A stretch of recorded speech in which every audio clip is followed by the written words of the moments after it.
Siapa yang tidak kenal dengan Lawang Sewu? Sebagai salah satu destinasi wisata di Semarang, Lawang Sewu ini selalu berhasil menarik banyak wisatawan untuk berkunjung. Dan di balik bangunannya yang begitu unik, megah, Lawang Sewu juga menyimpan sejuta misteri.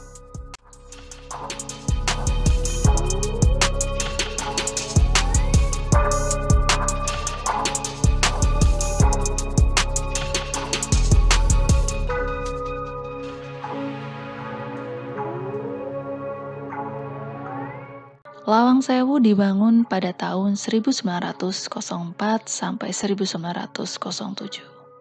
3 tahun, dan digunakan sebagai kantor administrasi kereta api di masa Hindia Belanda.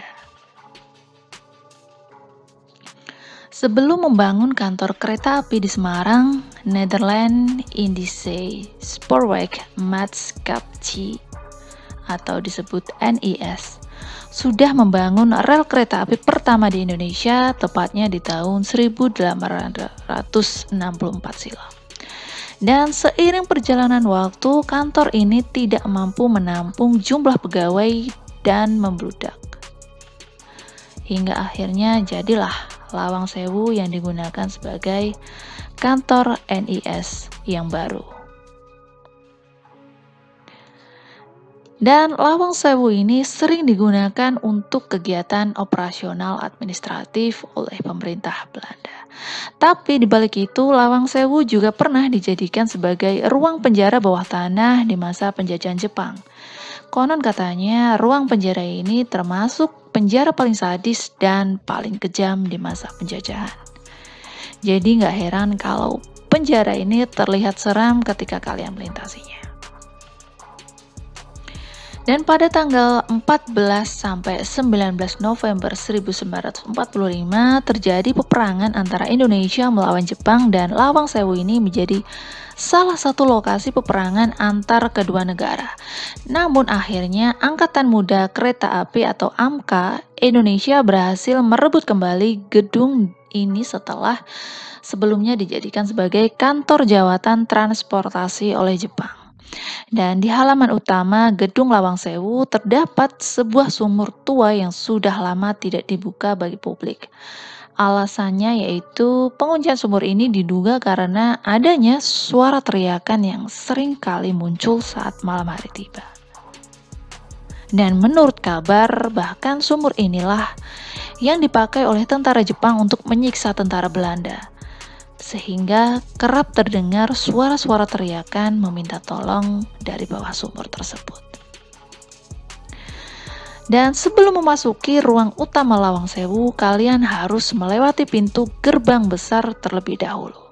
Dan ketika melintasi pintu gerbang, orang-orang sering sekali melihat penampakan roh-roh halus. Bukan hanya sekali, tetapi berkali-kali. Dan tangan hitam besar yang menutupi jendela bagian, dan ada di bagian sudut-sudut langit utama terdapat penampakan orang-orang yang suka berjalan, dan masih banyak lagi cerita urban lainnya.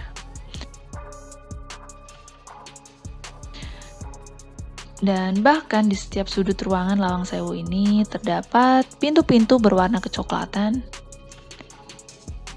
Dan anehnya, pintu-pintu ini digunakan sebagai penghubung antara ruangan yang satu dengan ruangan yang lain, yang jaraknya masih sangat berdekatan.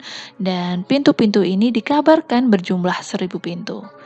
Ternyata saat dihitung, pintu ini hanya berjumlah 429 buah saja.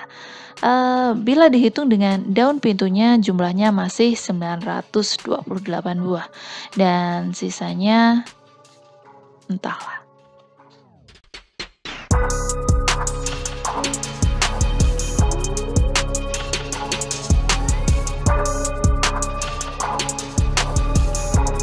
Dan di ruangan bawah tanah juga terdapat penjara yang berdiri yang berukuran 60 cm kali 1 meter. Penjara yang seharusnya digunakan untuk 1 orang tahanan ini malah digunakan untuk menampung 5 sampai 6 orang tahanan. Sehingga akhirnya seluruh tahanan tewas karena tersiksa karena tempat yang sangat sempit. Dan jika ada tahanan yang masih hidup dan sudah dipastikan mereka tidak akan bertahan lama. Dan setelah itu mayatnya akan dibuang di sungai terdekat dan akibat dari penyiksaan sadis ini sering sekali tercium bau-bau aneh dari ruangan penjara, termasuk bau anyir darah. Dan menurut cerita, gedung berlantai 2 yang sangat luas tersebut hanya berupa ruang kosong. Bahkan di lantai bawah tanah terdapat lorong bak penampungan air dan menurut cerita pernah digunakan sebagai tempat penyiksaan. Dan bahkan menurut penuturan salah satu pemandu wisata di Lawang Sewu, gedung tersebut menjadi tempat persemayaman banyak makhluk gaib. Tetapi ketenangan para penghuni gedung terusik gara-gara sebuah acara stasiun televisi swasta dari Jakarta yang memanggil mereka dengan sesajen. Kita tahu apa itu acaranya. Dan acara televisi tersebut dikatakan ibarat membangunkan orang yang sedang tidur dalam kedamaian sehingga kemudian berkeliaran dan menampakkan diri kepada pengunjung. Dan karena dibangunkan, makhluk halus tersebut kemudian meminta sesajen lagi dan kalau tidak mendapatkannya mereka akan mengganggu pengunjung lain.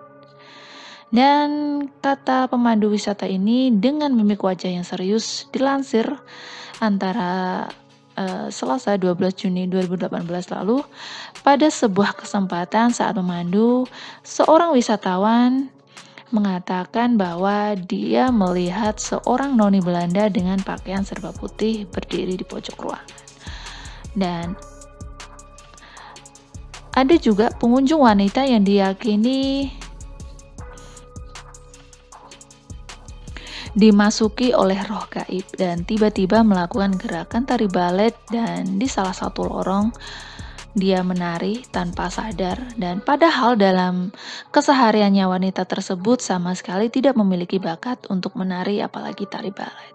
Dan beberapa cerita mengenai makhluk halus yang menghuni Lawang Sewu ini yang dikemas sedemikian rupa membuat pengunjung seolah-olah terbawa pada suasana gaib di tempat itu dan tidak sedikit yang mengaku merinding.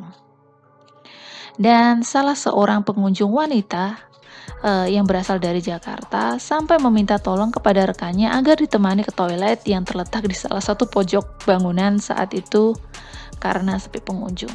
Dan dari cerita mengenai penghuni Lawang Sewu dan segala keseruannya itu yang membuat bulu kuduk merinding, ada sisi lain dari sejarah gedung Lawang Sewu ini sebagai sebuah bangunan sejarah yang memang menyimpan banyak kisah menarik terutama mengenai sejarah kolonialisme Belanda di tanah air.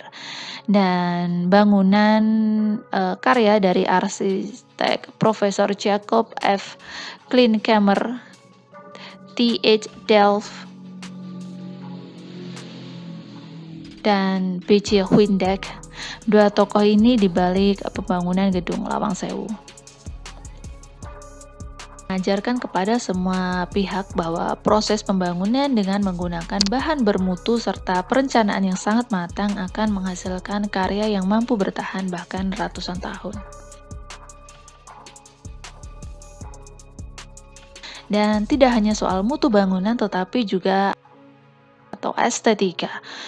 Contoh kecilnya adalah soal pipa saluran air hujan yang rapi mengalir tanpa menimbulkan genangan saat musim hujan.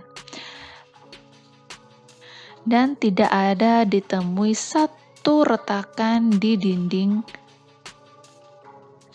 di Lawang Sewu. Padahal gedung ini sudah berusia ratusan tahun dan kata pemandu wisata Lawang Sewu ini sekitar 10 pengunjung yang berasal dari luar Jawa Tengah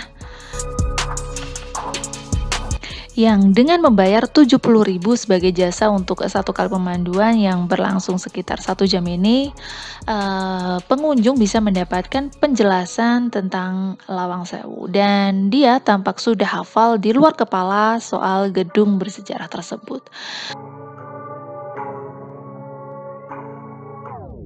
Dan untuk lebih meyakinkan pengunjung yang dipandunya, eee, dia memperlihatkan kartu anggota Himpunan Pramuwisata Indonesia atau biasa disebut HPI Cabang Semarang dan kartu dan lisensi sebagai pemandu. Setelah mengikuti pelatihan tentunya dan diadakan Dinas Pariwisata Jawa Tengah. Pemandu wisata di kalangan Lawang Sewu ini harus mempunyai lisensi agar pengunjung benar-benar mendapatkan informasi yang benar dan akurat. Bahkan tidak sedikit pemandu abal-abal yang asal memandu supaya dapat uang dan memberikan cerita-cerita palsu tentang si Lawang Sewu ini.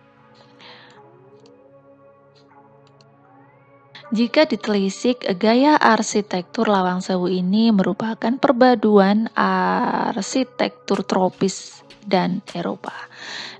Memiliki pesona yang berbeda sehingga menjadi sangat instagramable dan digemari anak muda sebagai latar belakang untuk swafoto.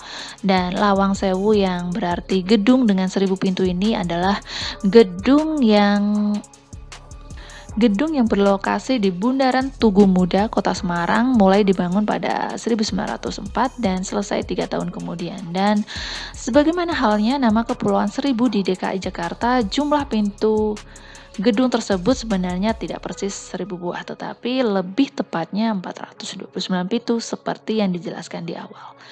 Dan bahkan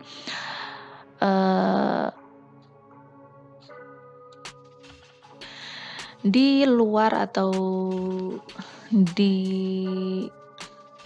dari semua kisah-kisah mistis tentang Lawang Sewu serta sejarah dan prasejarahnya, akhirnya pada tahun 2011 gedung tersebut pun dibuka untuk umum sebagai lokasi wisata sejarah dan sekarang menjadi salah satu tujuan wisata andalan di Kota Semarang dan Jawa Tengah.